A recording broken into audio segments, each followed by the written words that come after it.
performer. I love her. She's my emergency contact. Give a nice warm welcome to Tori B!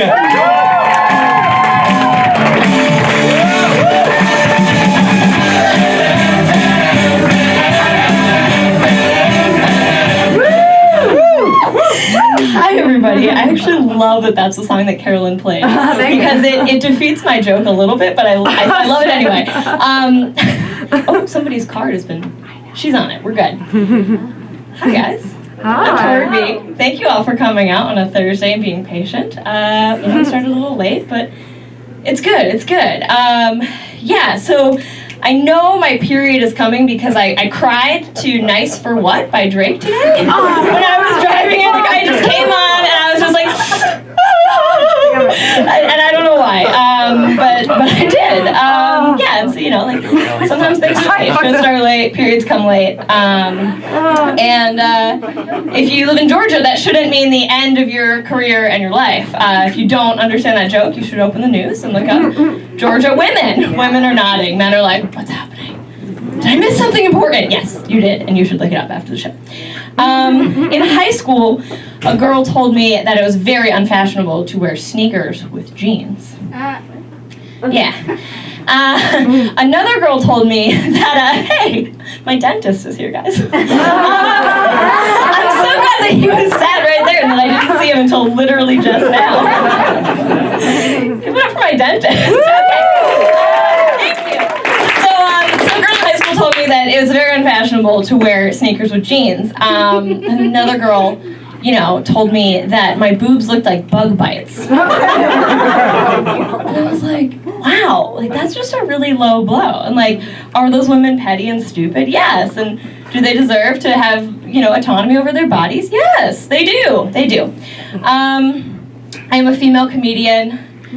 Yes, I heard a little woo. I dress like this because it's like I'm really just trying hard, like, not to get hit on. And somehow, like, it still happens, and I'm still just like, come on, like, you gotta just, please, leave me alone. In all honesty, I did lose a baby last year. It was hard. Yes, she was a 4-door Prius. Yes, somebody sat in the back. Yes. My 4-door Prius was murdered in a car accident in Los Angeles. I'm told this is a rite of passage. I'm not from here. You all can't drive.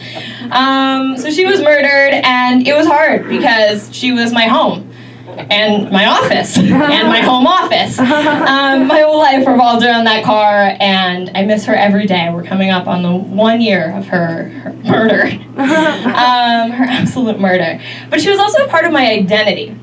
So back in Connecticut, where marijuana is still illegal, I would text my drug dealer from the McDonald's parking lot, white girl, white Prius. Yes. And, you know, I was always the one to go on the pickups because, like I said, not legal. You can't just walk into a dispensary and be like, give me a free pre-roll. Oh, yes, an edible. Oh, my God, there's such variety. There's not that.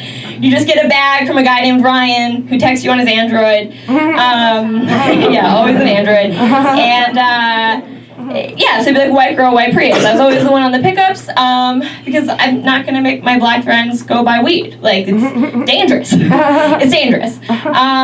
So, yeah, so I'd be the one to do that. And Dirty Deej, that was the name of my car. Took a lot of trips together. Drove back and forth across the country, just confusing her and myself about everything imaginable. And then, yeah, the second I landed on LA, I was like, this is where I'm going to stay.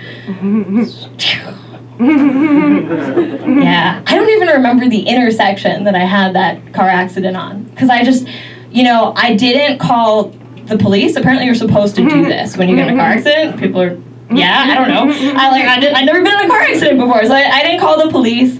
The people behind me, like, didn't have driver's licenses, they didn't have insurance, like, and I wasn't about to, like, get the cops involved in, like, a whole situation, so I was just like, you know what, like, it's probably fine, our cars, like, look okay, let's just move on. And I'm, like, ready to just drive my car away, and this tow truck guy is like, you can't do that. Like, your car is very damaged. And I'm like, no, it's not. Like, no, it's fine. Like, we'll get home. And they're like, no, man, like, you can't do that. And to this day, I'm not sure if I've been scammed. Like, I feel like they may have just been misevaluating it, and DJ is out there somewhere, like, on a lot. I was, like, worried and being resold, and I'm just like, I miss her so much.